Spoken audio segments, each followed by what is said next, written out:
Bun venit la un episod nou din Hemoroscopul, care este de fapt continuarea de la primul videoclip. Hemoroscopul. Astăzi nu avem filme neapărat atât de bune, dar au context. Context? Da, hai să mergem direct la primul videoclip. Da, hai direct. Primul film. Am început bine deja. A Soldier's Story.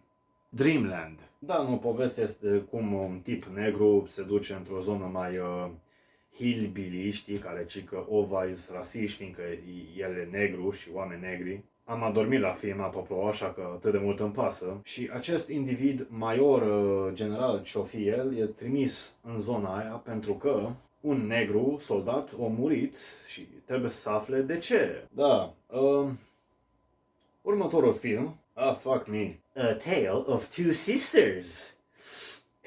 De ce am muci? Am să comit cancer. Da, ADHD din cauza că e acel surrealism oriental din Asia. Nu e neapărat rău.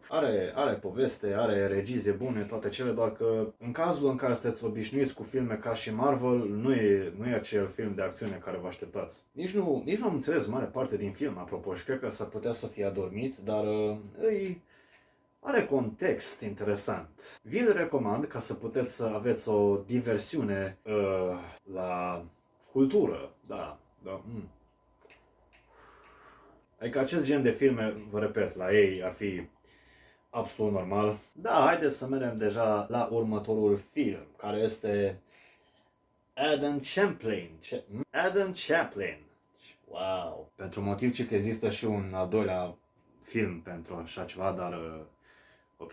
Da, mergem în zona aia unde Italia vrea să arate că știe să facă filme cu mult sânge, multe lucruri grotești și nu știu dacă am adormit sau dacă pur și simplu e de fapt Dreamland spre ADHD, dar s-ar putea unii dintre voi să fiți fascinați de acest context vizual. Povestea este despre un tip care el ar fi anticristul sau ceva în genul și da, ar trebui să explic mai multe. E acel gen de film cu un tip foarte răuvoitor ce aduce multă nedreptate și durere pe lumea asta. Cred că am dat să plimba cu cineva în țeapă în mână. A fost amuzant. Da, mergem la următorul. Yes! Este o serie de filme numită Aftermath.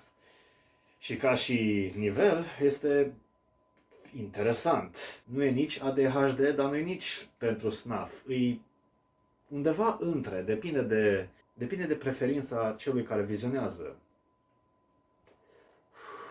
Am să vă zic doar despre primul film, acesta fiind pur și simplu doar Aftermath. Premiza începe simplu, suntem la morgă și da, cum putem face totul mai interesant în filmul ăsta? Să vedeți cum ei disecă cadavre. Desigur, îs plăpuși de plastici foarte scumpe, realistice, dar ei.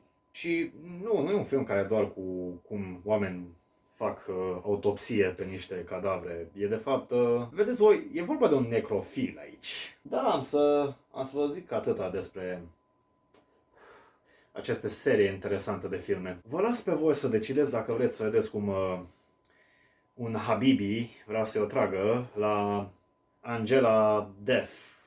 Știi? Da, hai să avansăm la următorul film.